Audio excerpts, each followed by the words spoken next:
Kumusta mga fur parents? Naghahanap ka ba ng mga quality na daily supply o needs ng mga fur babies nyo? Kami nang bahala sa inyo dahil nandito na ang Daddy's Pet para sa mga fur babies nyo. Ang pinaka-quality at pinaka-affordable pet supplies and services in town.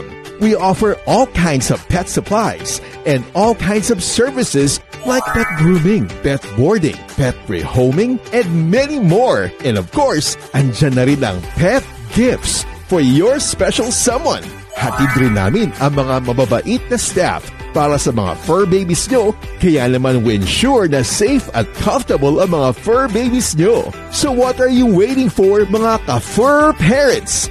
Daddy's Pet. Affordable na presyo para sa mataas na standard na serbisyo. Visit us now! Welcome to Daddy's Pet Talk. Ikaw at ang iyong pet, ang bida rito. Sir Alexis, magandang araw po sa'yo. Pwede niyo bang ipakilala sa ating mga ka-pet talk ang inyong pet?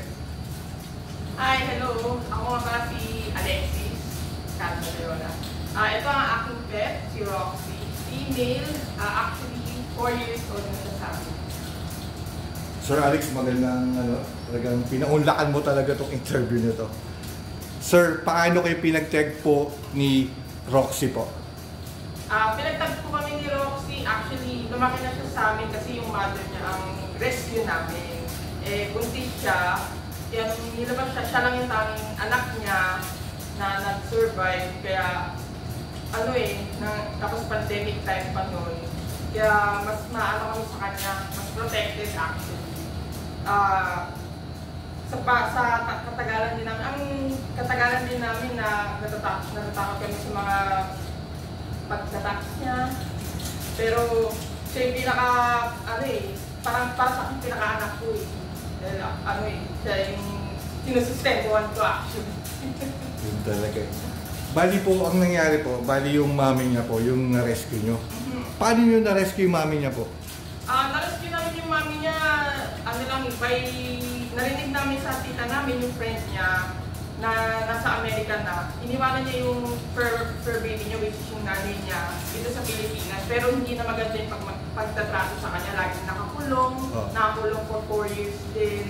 Nasa isang maliit na kulungan lang, na hindi nilalapitan, hindi nilalabas, nasa likod lang ng hindi na maganda yung condition niya, super payat niya, na hindi siya pinapakain ng maayos. Kaya nirescue namin yung mother niya sa Bulacan pa actually. So bumiyahe kami ng Bulacan para lang ma-rescue siya. Mabigyan siya ng buhay pa, ng magandang buhay na nawala sa kanya. Bali, very lucky sa inyo si Roxy at yung mother niya dahil na-rescue nyo. Kung di nyo na-rescue, wala si Roxy ngayon eh. Yun yung maganda talaga ng mga experience na gusto kong ipakita or ipamukha sa ating mga kapeto bakit ninyo dapat ipagmalaki yung mga pets nyo po. Sir Alexis, may struggles pa pagdating kay Roxy? Kung na-hospital siya, yung puppy pa siya, may struggles po ba kayong pinagdaanan? Meron. Pandemic time yun, nung pinanganak siya. Medyo limited yung vet, pero hindi pa motherly actually yung mother niya. Na hindi niya alam paano maging mother. Kaya nasasaktan niya pa yung anak niya, nasasaktan niya pa si Roxy noon. Ang ginawa talaga namin para lang makadede siya, hinahawakan namin ng maayos si Sophie, yung mother niya, para mapadede lang siya na every 2 hours pinapadede namin siya. Hanggang sa masanay siya na pinapadede niya si Roxy, na hindi niya makakagat, hindi niya makukunin, kung saan dadalhin, gano'n. Doon rin ako believe sa inyo mga fur parents na mga na-interview ko, gaya nyo. Diba? Talagang sa pagmamalasakit at pagmamahal sa pet, talagang kailangan gumawa ng paraan, hindi pwedeng Si Roxy po ba, mapili po ba sa pagkain? Mapili ng sobra. Pero yung pili niya, healthy eh. Gusto niya ng kalabasa. Gusto niya ng sayote actually. Konting halo ng kanin, konting halo ng dog food.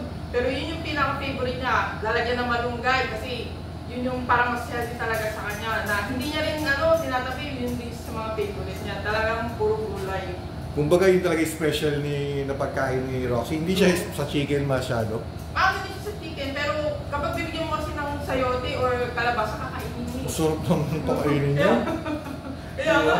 Cool na cool si Roxy, oh. Sir Alexis, paano nyo po winabudget ang pera nyo pagdating sa mga alaga niyong poor babies and poor na pets po? Actually, nung talaga nagkaroon kami ng pet, nakatabi na akong pera. Nung nagka-emergency sa kanya, yung emergency fund ko, nabigay ko rin sa kanya. So hindi lang para sa amin talaga yung emergency fund. Nakahalo din siya doon na may mangyari man, magkasakit man, lalo na yung mother niya na hindi na naging maganda nung parang may edad na kasi siya na malapit na siyang kunin. Talagang sinalba namin as much as possible na maging komportable pa rin yung buhay niya. Naglalaan ako ng fund para sa kanila. Ngayon na wala na yung mother niya nga lang kasi old age na, sa kanya na napupunta yung fund ng mother niya. Kaya kahit anong mangyari, hindi ko papabayaan, magtatabi pa rin ako ng pera. Yun yung naging percentage ko na may savings pa rin ako sa akin, may savings din para sa kanya. Very lucky talaga si Roxy. Mama Sir Alexis. Anong favorite banding nyo pagkasama nyo si Roxy po? Ang favorite banding ko, ang pinaka-favorite ko yung pag-uwi ko galing work eh. Pagpaglaro ako sa kanya, kakamustahin ko siya. Upo ako, tatalon siya sa lap ko. Yun yung pinaka-favorite band ko na pinakausap ko siya. Nasa lap ko lang siya, pag-usap ako, himas-himasin ko siya palagi. Yun yung favorite banding namin na nasa lap ko siya palagi. Kapag may lakad kayo ng pamilya nyo, sinasama nyo ba si Roxy? Halimbawa, pagpunta sa mga beach, resort, out of town, kasama nyo po rin po ba siya? Yes, kasama namin siya pag mamamasya kami sa mall, pumunta kami ng Cubao, pumunta kami ng Gateway, para mag-impress ko din siya. Maggagala-gala kami. Na konti na, pupunta na rin kami ng pet store para bumili ng treats para sa kanya. Sa pamilya nyo, di ba may tinatawag kasi tayong alpha na yung sinusunod ng pets natin, kahit anong gawin yun, talagang maglakad siya, sinusundan, magsalita, talagang nakikinig yung pet. Sinong alpha sa pamilya nyo po? Ang pinaka-alpha niya, mother ko. Talagang kasi alam na kasi nung pupunta niya kapag magmamakaawa siya ng treats, ng foods, yun siya yung pinaka-alpha talaga. Magaling pala sumipsip si Roxy. Yes. Kung sino dapat. Bali po, Sir Roxy, kay Roxy, Sir Alex, ano po ang mga bagay na nagbago sa buhay nyo simula na dumating si Roxy? Ang pinakamalaking pagbabago sa akin nung mas naging maintindihan ako na pagka man siya, hindi ko na talaga siya magpapabayaan na mas talaga siya sa akin na mas close siya sa akin, mas dikit kami, parang gano'n, na mas iisipin ko yung well-being niya isa sa akin actually, na papa-hospital, mas unahan ko siya. Ganun yung feeling ko na at the end of the day na stress ako sa work, siya yung iisipin ko, siya, for babies ko. Sir Alexis, kumbaga, bibigyan mo ba siya ng partner, if ever, para bibigyan mo rin? Hindi na. Actually, yung... Sa pagmamahal mo kasi kay Roxy, Sir Alexis, nakikita ko talaga na talagang baliwala ang gastos eh. Basta talagang may bigay mo yung tapat at pagmamahal mo. At gano'n rin naman binibigay ni Roxy sa gaya niyo po. Sir Alexis, anong message na gusto mong sabihin? Kasi alam mo naman, 5 to 10 years from now, mapapanood mo to, pwede mong araw-araw panoorin, kasama si Roxy manood. Anong gusto mong ibigay sa kanyang message po? Kay Roxy? Yes. Pinaka-message ko, sana mabuhay ka pa ng matagal, be. Medyo masakit eh. Pag-iisipin ko eh. Na tumagal ka pa, be. Na as much as possible,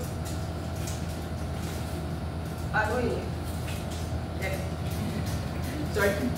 Hindi, okay lang, hindi na ako talaga yung gumagana. As much as possible, gusto ko siyang mapa yung buhay niya eh. Na Pagkabuhay niya nga, nasa amin na siya, puno-puno na siya ng pagmamahal, medyo spoiled na nga siya actually. Pero, yun ang pinaka-message ko lang, na lagi siyang healthy, na tumagal talaga siya kahit di ko umabot siya ng 15 years, 16 years, o kaya 20. Kaya yan, kaya. Sir Alexis, siyempre nag-message ka. Ano naman may ipapromise mo kay Roxy habang nandito siya sa daig natin? Ang mapapromise ko, magiging magandang buhay mo sa amin, siyempre. Na hindi ka namin pababayaan, tumakbo ka man, habulin ka namin, madapaman kami, literal, kami nasasaktan, hindi ka namin pababayaan, puno-puno ka ng pagmamahal sa amin, at ganun din pagmamahal mo sa amin. Dahil lagi mo akong inaabangan sa pinto. Yung pinaka-message ko. Sir Alexis, ito, marami kasi sa ating manonood ng mga first-timer na poor parents na gusto rin mag-alaga ng pets.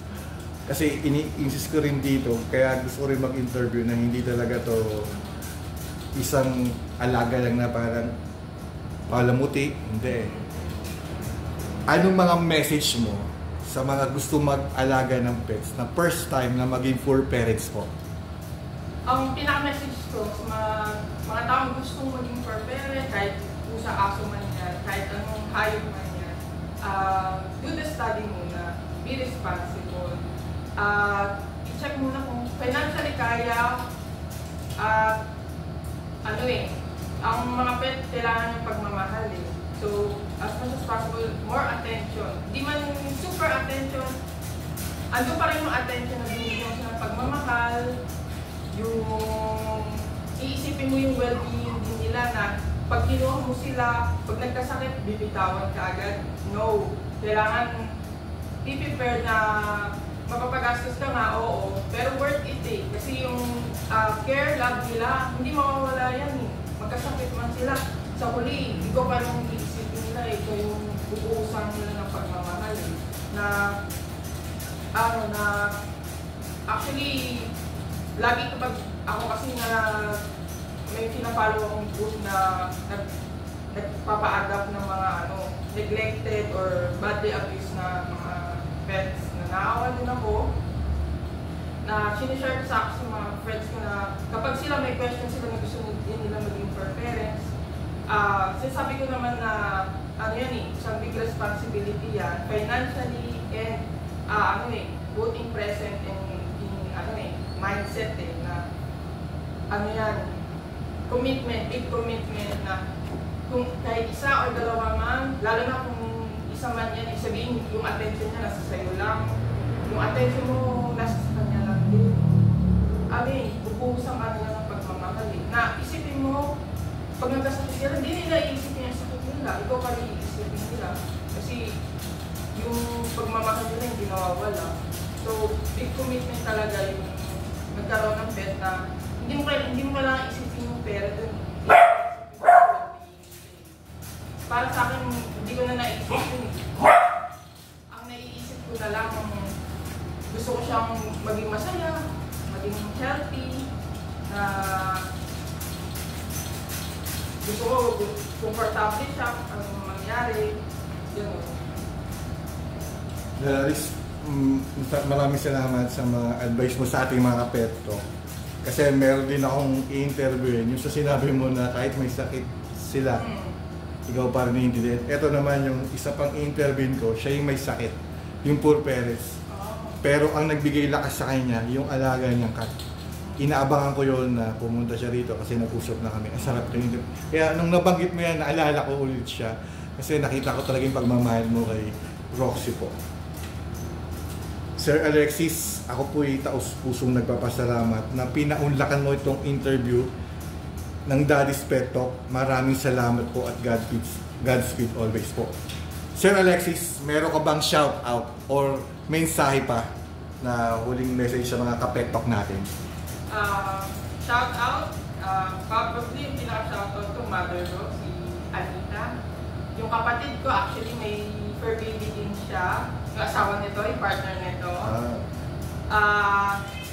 Puno-puno din. Ano eh, sila lang talaga yung pinaka-shoutout ko kasi alam ko rin yung priority din nila na mangyari mas mga alaga si Roxy, yun, si Murphy. Magiging priority din nila. Sir Alexis, sa mga manonood ng Daddy's Pet Talk, please like, share, and subscribe kung nagustuhan niyo po ang interview natin kay Roxy. Baka kayo naman po ang susunod na ma-interview sa Daddy's Pet Talk. Sir Alexis and Baby Roxy, ikaw at ang pet mo dito sa Daddy's Pet Talk. Kayo ang bida rito. Maraming salamat po, Sir Alexis. Thank you po. Maraming salamat po. Like and subscribe po. Thank you po. Ay, sorry.